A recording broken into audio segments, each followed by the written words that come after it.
Baiklah, perkenalkan, nama Gabitus Kasim, NIM 1710416535, kelas M1, dosen Adi Musalin SMM. Saya akan menjawab ujian akhir semester makul SCM.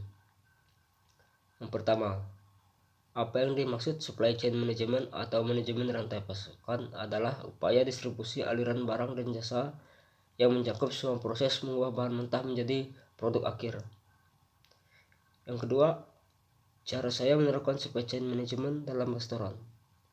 Yang pertama, pengadaan bahan baku. Rantai pasokan barang dimulai dari bahan baku yang disediakan oleh petani. Pada tahapan terjadi pemilahan bahan baku yang sesuai dengan standar kualitas. Dalam pemilihan bahan baku ini, supply chain management juga bisa mengatur terkait kebutuhan produksi mulai dari jumlah bahan baku dan kriteria yang dibutuhkan. Yang kedua, pengiriman bahan baku. Setelah bahan baku dipilih sesuai dengan kebutuhan dan target produksi, kemudian dikirim kepada pihak pemasok untuk kemudian diolah dan dijual secara grosir kepada perusahaan atau pabrik yang membutuhkan. Pengiriman bahan baku merupakan bahan yang cukup krusial sebab harus dilakukan dengan pertimbangan masa tahan dari bahan baku agar tetap segar dan bagus untuk diolah. Yang ketiga, proses produksi. Bahan baku yang telah sampai sesuai dengan kebutuhan waktu yang disanakan akan diolah lebih lanjut menjadi produk akhir. Proses ini tidak hanya sebatas mengolah bahan baku menjadi barang, namun juga harus mendapatkan efisiensi baik dari segi biaya dan waktu. Yang ketiga, pendistribusian barang. Produk yang sudah distribusi retail atau pedagang eceran, tahapan ini juga harus berjalan dengan cepat dan efisien agar tidak terjadi gangguan yang menyebabkan distribusi terlambat yang membuat produk rusak atau tidak bisa dipakai. Selanjutnya ada penjualan produk. Saat produk sudah sampai di tangan pedagang retail, barang tersebut akan dijajang atau dipasarkan sedemikian rupa agar dibeli oleh konsumen akhir. Pada tahapan ini, kualitas produk akan mempengaruhi cepat atau lambatnya produk tersebut terjual. Kondisi makanan yang memiliki masa tahan yang pendek harus menjadi perhatian perusahaan agar produk tersebut terjual dan tidak menimbulkan kerugian.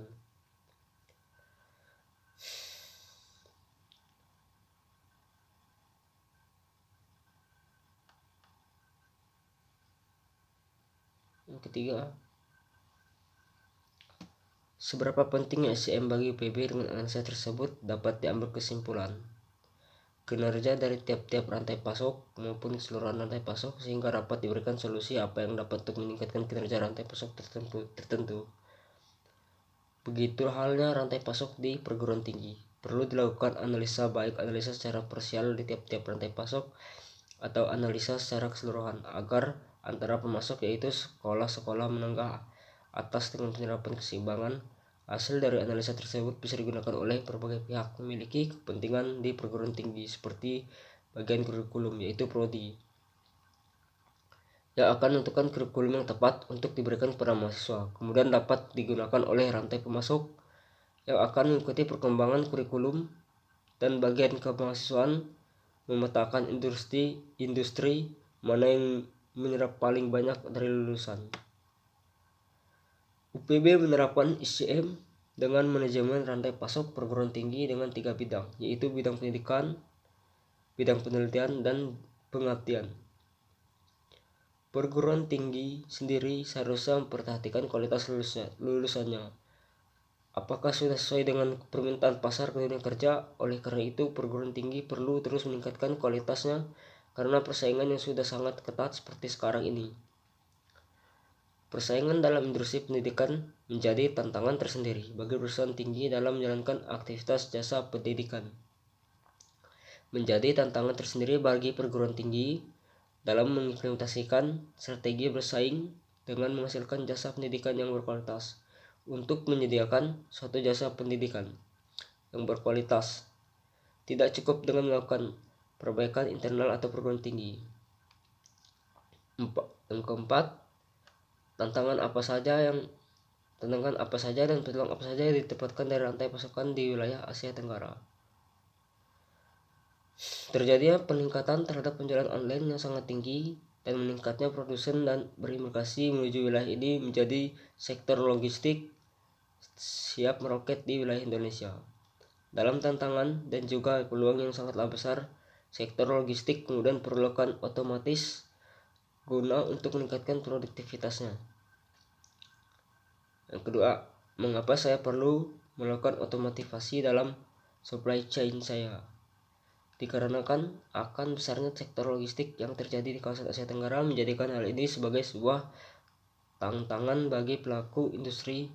Hal tersebut dikarenakan permintaan dari pelanggan akan meningkat, maka akan hal tersebut menjadi sebuah tekanan bagi pelaku bisnis guna untuk melakukan konsumen juga untuk menurunkan konsumen tersebut. Apa dampak potensial dari otomatisasi pada supply chain management? Dampaknya adalah otomatisasi bagaimanapun adalah tidak luput dari keberhasilan di sisi bisnis. Mesin pembuat keputusan proses AL sebenarnya dapat membantu stakeholder dalam supply chain dalam membuat pilihan logistik yang lebih baik. Menggunakan data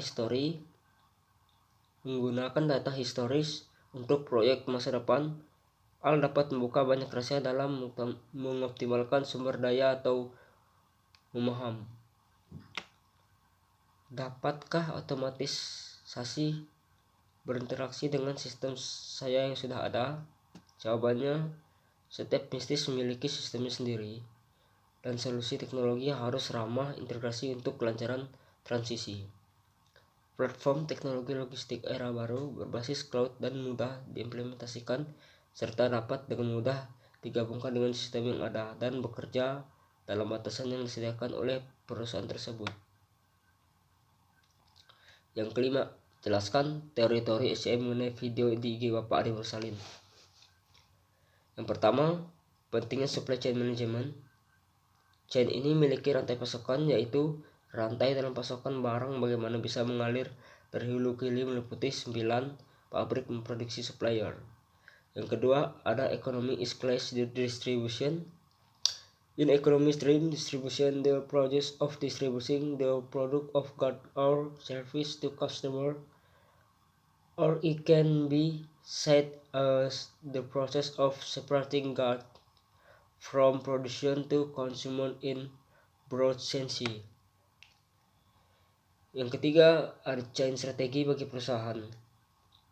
Manajemen rantai pasok adalah sebuah sistem terorganisasi yang terdiri atas sumber daya manusia, aktivitas dan sumber daya lainnya yang terlibat secara bersama dalam memindahkan suatu produk, jasa, baikpun bentuk virtual. Soal bagian B. Topik yang dibicarakan di ketiga video tersebut. Yang pertama, cara sederhana pelajari manajemen rantai pasok. Yang kedua, pengukuran kinerja SCM. Yang ketiga, pentingnya strategi SCM. Pembicara di ketiga video tersebut. Yang pertama ada Okri, yang kedua ada Melanie Nobel, yang ketiga Nyoman Yohan. Jelaskan yang dibicarakan di masing-masing video. Yang pertama, menjelaskan cara sederhana belajar SCM. Yang kedua, cara prestasi dan distribusi bagian penting dari SCM yang semakin banyak perusahaan mengirim langsung ke pelanggan. Yang ketiga, SCM sangat penting bagi perusahaan. Yang keempat, manfaat apa yang sudah diperoleh di video tersebut. Yang saya temui setelah menonton video tersebut adalah dapat mengetahui dan pelajari sederhananya teori SCM dan juga mengetahui cara kinerja SCM. Bagian C, sebutkan tugas yang sudah Anda kerjakan di makul SCM. Yang pertama, membuat ringkasan materi dari SCM di IG Bapak Adi Mursalin dan merekam video, setelah itu dimasukkan di YouTube serta mengomentari materi video yang ada di akun IG Bapak Adi Mursalin.